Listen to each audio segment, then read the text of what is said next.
Having some issues. There we are. Hello. Finally showing up. If you typed anything to me, Kelly, I missed it. I was having some issues with seeing Twitch. I don't even think you're in the room anymore.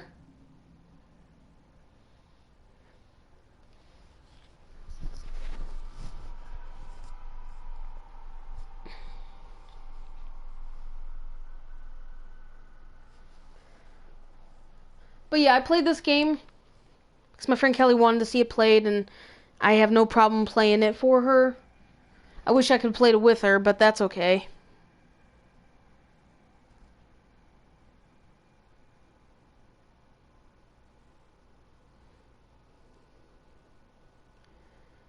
I'm just gonna... Oh, okay, here we are. Hi there. Okay.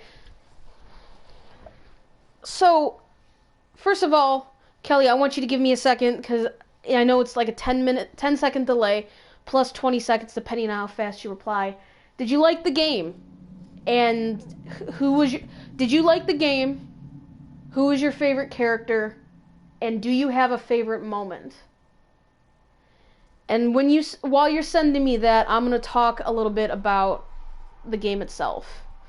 So, obviously this game plays out like a movie. Not a lot of people really enjoy that. But sometimes the story of a game is just the best aspect of it. Like, I've played games whose storyline lacked behind controls and the stuff you're able to do. And while all that's well and good and fun, it holds no candle to a story that really brings you in and makes you want to see the results.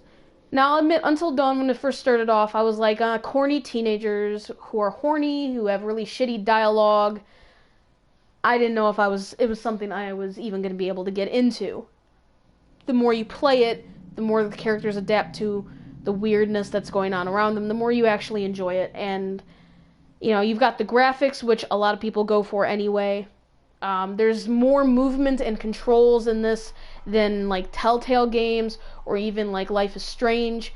The QTEs fucked me up. But I did, I think, fairly well, like, maybe average. The thing I was impressed with the most was the don't move aspect. I've never done that in a game before. That was pretty unique. So and it got better as it went along. Like, there were a couple of short ones and then there was long ones.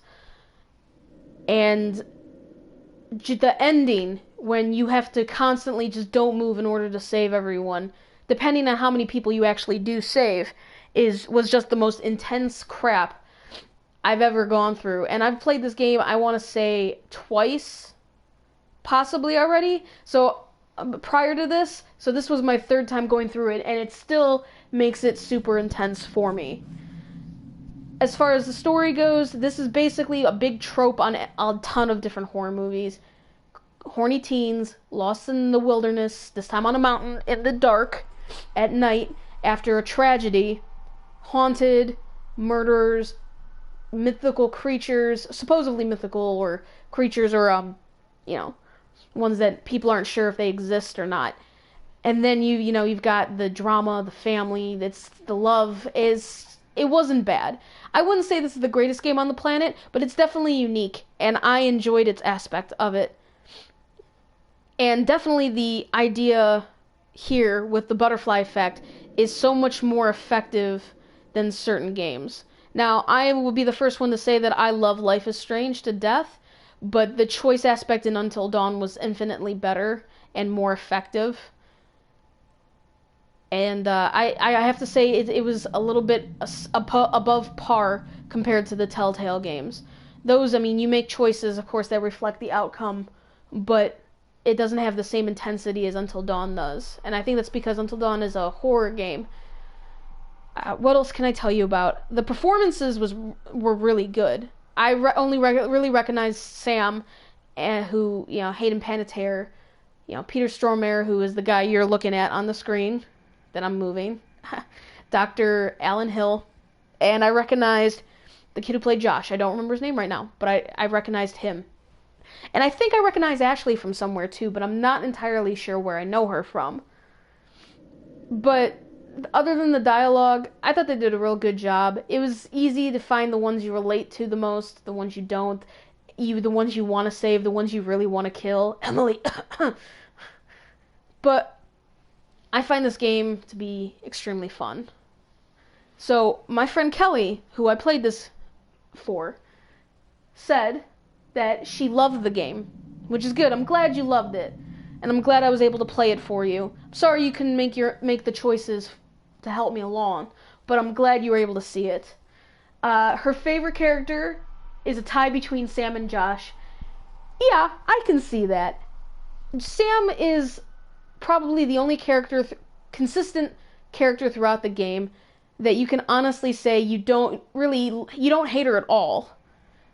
But you don't necessarily have to really like her either. She's just kind of the same. She's pretty level-headed, relatively, and she doesn't, even though the trauma's happening, she pulls through it really strong. Josh, oh, poor Josh. I have a video to send you, actually, about Josh from a channel on YouTube called Game Theory, and I'm a big fan of that channel, and what they say about Josh and his aspect in the game is actually very cool but very tragic. Josh was so sick in the head, and I don't mean that in a bad way. I mean that in a very sad way. And I'll talk about like the choices and stuff too with Josh that happened. My personal favorite characters, I like Sam. Like I ended up liking almost all of them at the end. I did like Emily until she said that shit about Matt, because I never actually got Matt killed before until this game right here. So when Matt died, and the fact that she was mad because we took sides with Jessica, was just that, like, I really wish I would have just ran her over or gotten her crushed in the crusher. So I mean, other than her fucking shitty attitude and personality, without her, we wouldn't have known a lot of stuff about Hannah and Beth. You know, we wouldn't have known a lot of stuff about the mines. So in a way, I'm very happy that I saved her, but I still can't fucking stand her. I'm swearing a lot. I liked Mike as we played along. He was really in the beginning, and he got better, especially when you kind of sensed halfway down that it was basically be like, okay, so it's going to come down to him and Sam, probably the two lead male and female characters who are going to pull us through to the end, at least. In which they did. And by the end, I liked Mike. Matt, I loved. I'm so sorry I got you killed. You were in such an abusive relationship, and just to die by being hung from a hook from a Wendigo, I cannot regret that so much. Same thing with the wolf. Poor Wolfie. This is the first time I got you killed, too. I was really good at saving you before. I don't know what happened. I just don't know what happened. Oh, I say that, but I know what happened. I just was freaking out. Chris, I love Chris. I think Chris is probably, like, one of my favorites. Chris, I don't know what it is about Chris. I just really like the guy. That's my, if I had to pick my favorite guy character, it would probably be Chris. Josh is definitely the most complex and the most interesting, but Chris he's something about him. And I love Ashley too, of course. Of course I love Ashley. Her personality really flipped as the trauma went on. She was still basically Ashley, but she was a little more like Emily near the end. She wasn't an asshole, but she was very, like, not as shy and jittery and stuff.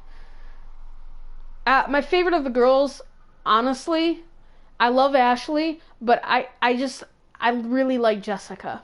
I couldn't stand her in the beginning. She was just as bad as Mike in the beginning. Couldn't stand either of them. The more we went along, right before Jessica actually got taken, I was just, like, with the whole insecurity thing, I was like, okay, Jessica, I see it. I get it. And I'm okay with you. And then, of course, she got taken by a Wendigo. But when we saved her, I've never saved Jessica before. Honestly, that was my first time saving her, and it felt so good to actually do it. And, you know, she looked wrecked at the end, but I really like Jessica. So I guess Chris and Jessica would be my favorites. Also, you know, they didn't have much of a role, but I do like the sisters, Hannah and Beth. I thought they were okay. I felt bad for Hannah. That prank was fucking horrible. That was not just a prank, Han. That was a fucking horrible thing to do. And poor Beth trying to save her sister, and they both end up, well, we both end up down there. We find out that Beth actually did die. Poor Hannah buries her sister, is trying to survive, can't survive, ultimately ends up digging her up, eating her, and becoming a Wendigo. And then just taking her revenge out on her friends. That's crazy. And then who else we have? We have Victor Malgrim, who we thought was a villain. Actually, the most experienced... It's so funny. He's the most experienced, most knowledgeable person here about Wendigos. And he doesn't make it through a chapter. We see him here and there. But when he finally reveals himself and tells us about the Wendigo, fucking dead. Just dead. It's like, what the fuck? The wolf, another tragic death. I like the wolf. Who else do we have? I mean, some Wendigos died. Other than that, that's basically the character summary, who we like, who we don't like, what we thought. Let's talk about choices. Now, we did relatively good with the nature choices. I didn't really kill any animals or creatures. I did lose the wolf, unfortunately, due to a stupid, impulsive mistake. But if I saved the wolf, if I would have barricaded the door instead of running away, the wolf would have been safe from the Wendigos, because the Wendigos wouldn't have gotten through to him, and the wolf would have kind of just wandered off safely. But unfortunately, I made the wrong choice. What other choices? We should talk about the mat thing. I already told you about the mat thing with the... So, here's the situation with that. What happens between Mike, or Emily and Matt, is very dependent on their own personal conversations. If I would have sided with Emily throughout everything, no matter what I did, no arguing with her whatsoever, she still would have been an asshole.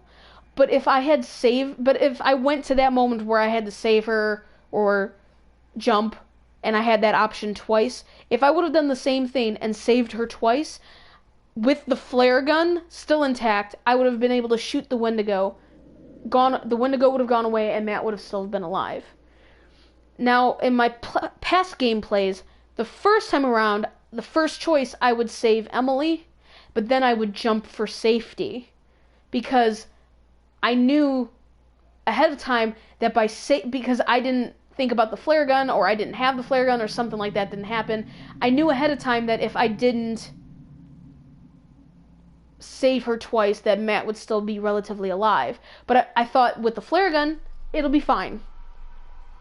I didn't know until I looked it up after, like, a day or two after I played it, that if the conversation doesn't go well and they don't agree on stuff, Matt will fire the flare gun automatically right when he gets it, and I must have missed it. I must have been looking at the chat.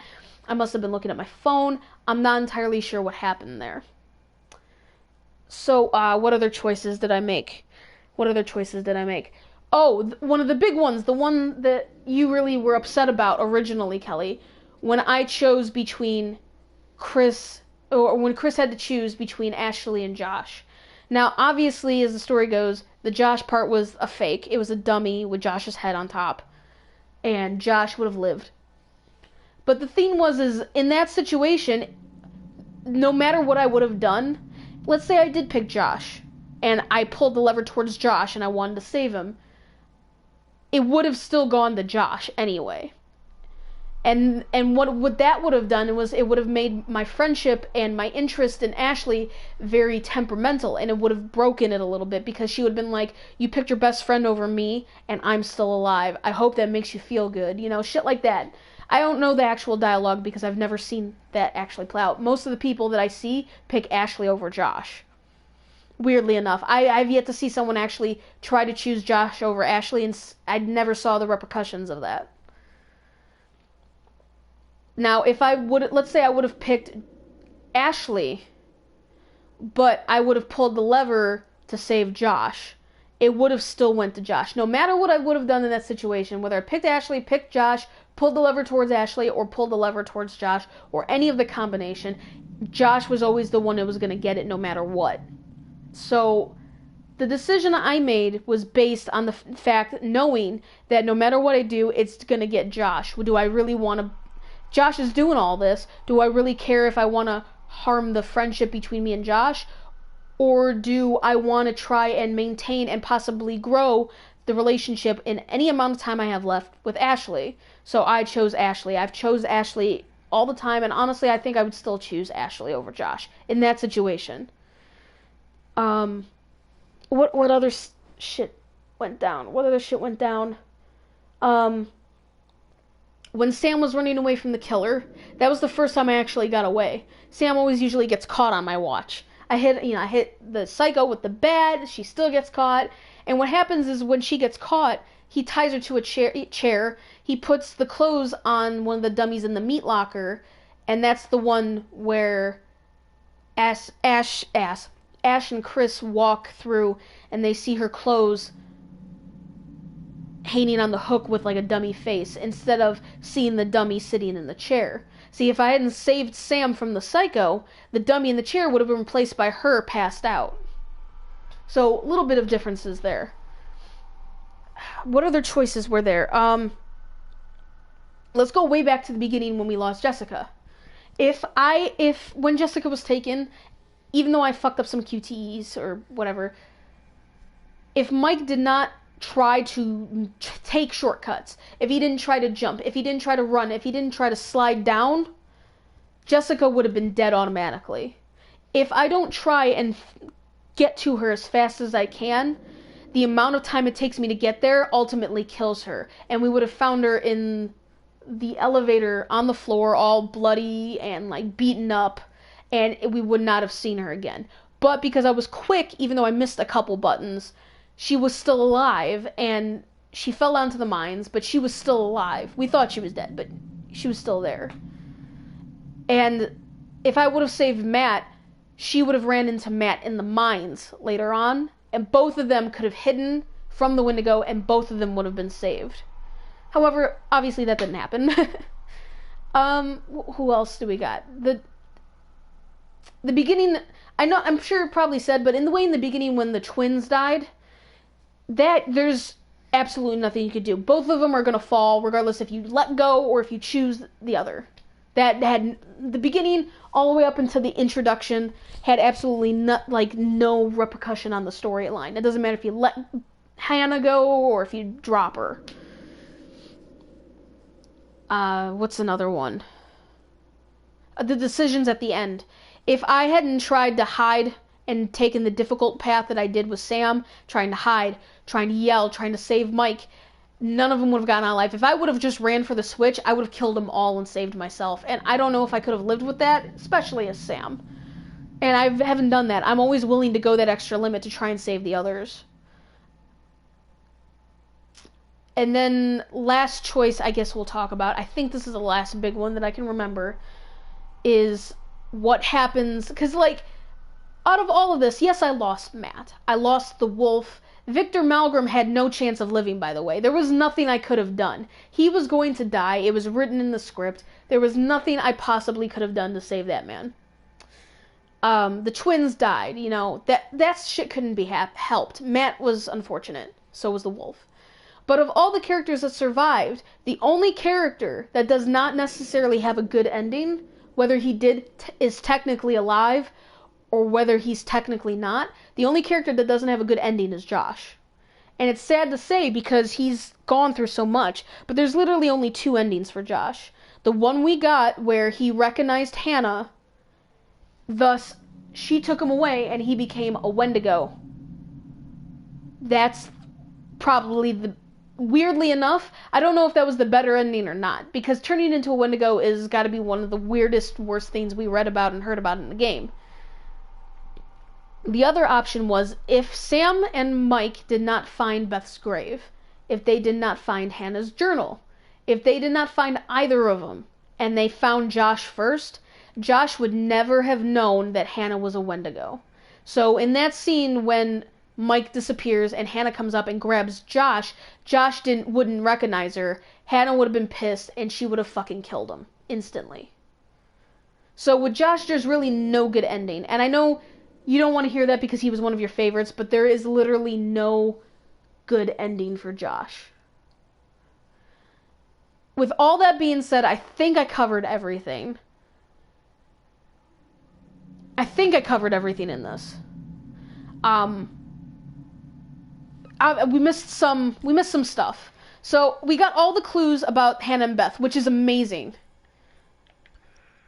We missed some clues when it comes to the mines, but yeah, after a while I kind of gave up being thorough because I was so distraught. I missed some stuff about Victor Malgrim. And obviously I missed totems. I think I'm able to go back and get these if I play again, which is what I'd like to do. But we'll see.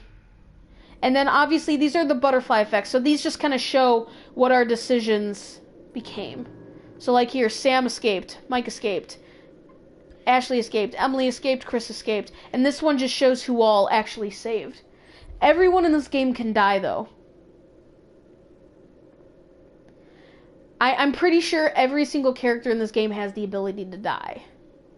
And what I'd like to do, I don't know if you'd want to see it or not, what I'd like to do is after we get done with this, maybe sometime next week, if I get some free time, if you get free time, I want to play this story again. Well, once I collect all this shit, too. I would like to collect all the rest of the clues and the totems and stuff if I'm able. If I'm not, what I'd like to do is I want to play this game again, but instead of being completely safe, I want to fuck everything up. Damn it, party thing, go away. I want to mess things up so bad.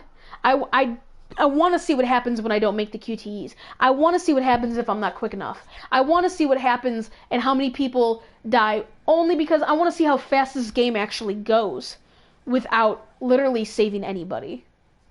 I think it would be funny, personally. Obviously, it would take us through a long part of the game because there's certain aspects where the characters just don't die yet. But, yeah. Oh, also, I wanted to tell you something, too. Back to the Chris, Ashley, and Josh thing, where that choice was made, and I saved Ashley. If I didn't save Ashley, and I picked Josh, and then the next time around, when it was Chris and Ashley strapped to the chair with the saws above them, if I again tried to kill Ashley, later on, when Chris is outside and he's running away because Victor Malgrim got killed, there is the option where Chris will come up to the house, Ashley be on the other side of the door, but you have a moment where you can choose as Ashley to open the door for him or not, and I think that is just absolutely maniacal and evil, but I love it. Like, she gets so pissed at him after a while, and then finally when Chris is in the opportunity to be like, hey, help me, you could just fucking lock the door on him and let him get fucking killed by a Wendigo. As much as I like Chris, but that choice, the idea that you could just do that is crazy. Okay, I've rambled on for 25 minutes, so I want to show you something. This is, like, I've got a bunch of clips, but I won't show you them all. But I want to show you the first one, which is basically you get to meet the cast and you get to see what they like, compare and contrast between the graphics and the actual actors themselves. Just for a beautiful thing. I don't know what to say. Alright, let's do it. And I'll be quiet. I am Hayden Panettiere, and we are here at the studio recording Until Dawn. My name is Rami Malek, and I played Josh. My name is Megan Martin. My name is Brett Dalton. My name is Antonella Lentini, and I played Hannah and Beth. My name is Jordan Fisher, and I play the character Matthew, Matt for short. I'm Nicole Bloom, and I play Emily in the game. My name is Noah Fleiss. I am Galadriel Steinman, and I play Ashley. So, Until Dawn is the story of 8 teenagers who revisit this cabin in the woods about a year later after a really traumatic experience where I've lost 2 of my sisters, so coming to kind of get some closure in that respect. One of the things that Larry does really well is make these multi-layered characters, and I think for just the story in general, it follows the quintessential horror film plot lines, but the characters are so unique in themselves, and I think that's very cool. Oh, yeah, this was the right thing to do. What? You know, get everyone together on the anniversary. I mean, Josh seemed really pumped about us all doing something, didn't he? Yeah, no, he definitely did. I haven't seen him so excited about something in forever. Good, good. Sam and I have a few things in common, such as being huge lovers of animals, and she's a huge animal lover. She's vegan. She is a pacifist. I'm not quite sure if I'm going to go as far as saying that I'm a pacifist, but she's spunky and cool. I know that she, I think, is made fun of a little bit by the rest of them who think that her morals and her beliefs in that area are a little ridiculous and they don't agree with them, but she doesn't care. It doesn't stop her from being herself, and that's something that I hope I have in common with her. You know, he definitely can be depressed at some times and a bit of a loner, but he takes some solace in one of his sister's friends, Sam, played by Hayden Panettiere, and invites everybody back to the same house the next year to kind of find some closure. Jessica she has a whole lot of personality. She is definitely the sort of mean girl character that, you know, at school she knows she's pretty, she knows that boys like her, and she's going to use it to her advantage. He's got a big heart, and you can tell that that's very evident, especially how he treats his girlfriend, Emily, and, you know, he's kind of a meathead, but in the best way possible. She really knows what she wants, and she manages to get that from whomever it is, whether it be Matt or Mike. You know, she's really driven, and I can definitely relate to that. My character is Chris, and he is what society might consider the nerd of the group, and he kind of embraces it. Ashley she's a little more serious than some of the other girls. She's definitely very intelligent and thoughtful. She kind of looks at the whole big picture of things. She's not quite as geeky as Chris, but they connect in a lot of ways. Mike is like big guy on campus. He's the class president who has some charm and has brain, and I don't know, people seem to like Mike. He gets away with a lot, though. He can be kind of jerky. The fact that he really just kind of wants everyone to be happy. I mean, he's a people pleaser, and I can definitely attest to being, you know, that guy. I'm always the friend that wants everybody to be happy and wants everybody to be taken care of, and that's definitely Matt. But also, like, this character is just so fun. I rarely get to play the bitch, and so it was really fun to do that. The spirit of things? Seriously, what's wrong with you? I'm just trying to lighten the mood, Em. Don't be like that. Like what? The way you're being. You always get like this. I just think this is just the coolest thing to be a part of, and I just think it's going to take the world by storm. I really do. I think this genre is the wave of the future, and I think that once people see the potential behind it, of getting to interact with the drama that you're witnessing unfold in such a realistic way, that this is how entertainment's going to be from now on. Okay, so that was a little clip. Just, I think it's so cool to see, like, when you see the characters as, like, CGI and stuff, and you finally get to see them as who they really are, and just the similarities are incredibly uncanny. I think the only one I can say that just doesn't look enough alike the actual actress, it would probably be Emily. I don't know why. There's the contrast between her character and the girl who plays her is a little off for me. Also, another one that they didn't cover, the actor who played Victor Malgrim, Larry Fissman or something like that, he wasn't actually an actor. In fact, they used one of the screenwriters to play Victor Malgrim, which I thought was really cool. That, you know, they always have that one guy on set or one cast member, whoever's working on it, just kind of be somewhat involved, just a dev somewhere hidden in the game. But yeah, so that was Until Dawn, and this has been like almost like it's been a half-hour discussion basically, and a little bit of a clip. Kelly, I'm glad you like this game, and you wouldn't get everybody killed. You'd be okay. I believe in you. Sorry, hiccup. I believe in you. And this game definitely has replay value. As you can tell, I've played it 3 times already, and I've seen it quite a lot. So, thank you for joining me on this adventure. And like I said, if we get free time and if I collect all the stuff on here, if you want to come back and see a murder montage of one of the worst Until Dawn playthroughs, I'm going to go for it. I'm going to go for broke. But you'll let me know. And to the rest of you who might watch this on my channel, thank you for actually taking the time to listen to me ramble and watch the series. You can always check me out on Twitter at Deuce2891. Find me on YouTube, which you should be watching this on already. I'm on Twitch, twitch.tv/Deuce2891. And just thanks for being you. Good night, Kelly. And deuces. Say goodnight, Phantom.